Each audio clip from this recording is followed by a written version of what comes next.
মাছি পোকার আক্রমণ। দেখুন মাছি পোকা কিভাবে ফসল নষ্ট করে।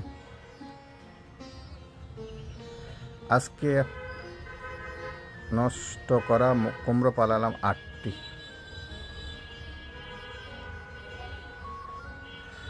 আমি কৃষকের যে কষ্ট একটু হলেও উপলব্ধি করতে পারে। একজন কৃষক কি পরিশ্রম করে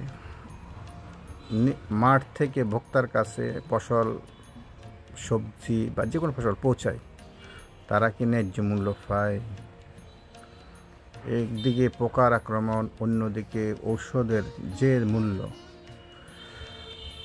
একটি শিশি প্রায় 100 টাকা, 100 টাকার উপরে ঔষধ। তাহলে আসলে কৃষক কখনো লাভবান হয় না। যারা চাষ করেন তারা দেখলে বুঝতে পারবেন। এই দেখেন, প্রথমে একটা দেখেন,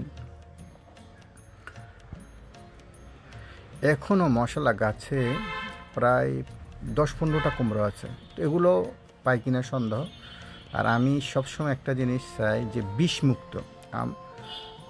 বিষমুক্ত বা কেমিক্যাল মুক্ত দুই একটি নিজের জন্য ফসল উৎপাদন করতে, কিন্তু হয় না। এই যে এটা আমি ব্যাগ দিয়ে ঘুরছিলাম, অনেক বড় হলো, দেখেন এটাও নষ্ট করে ফেলল।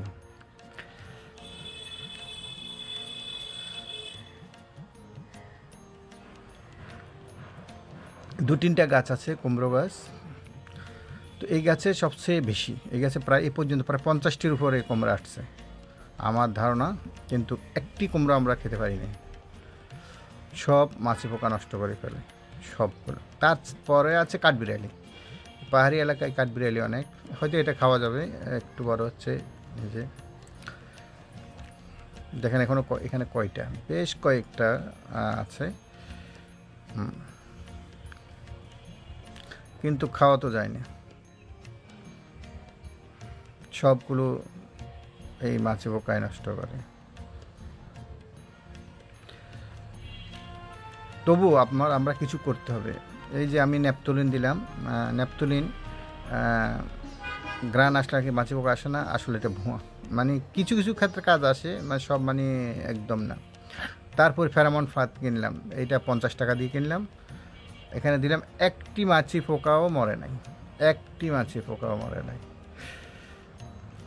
আমি চেষ্টা করি সবসময় একটু কেমিক্যাল মুক্ত খাওয়া যায়, যেহেতু বাজার এখন সবসময় কেমিক্যাল যুক্ত শাক সবজি সব।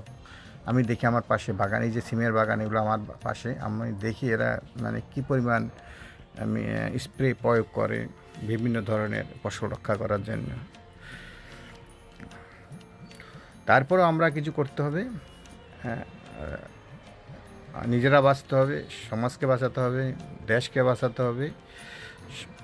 নিজের জন্য করলে, একজনের জন্য একটা জিনিস করলে 2-3 জনে নেওয়া যায়, খাওয়া যায়, না হলে বিক্রি করা যায়। এই হলো অবস্থা। ইনশাল্লাহ কোনো এক সময় বলবো আরেকটি বিষয় নিয়ে। তো সবাই গাছ লাগান, নিজের লাই নিজে কিছু করেন।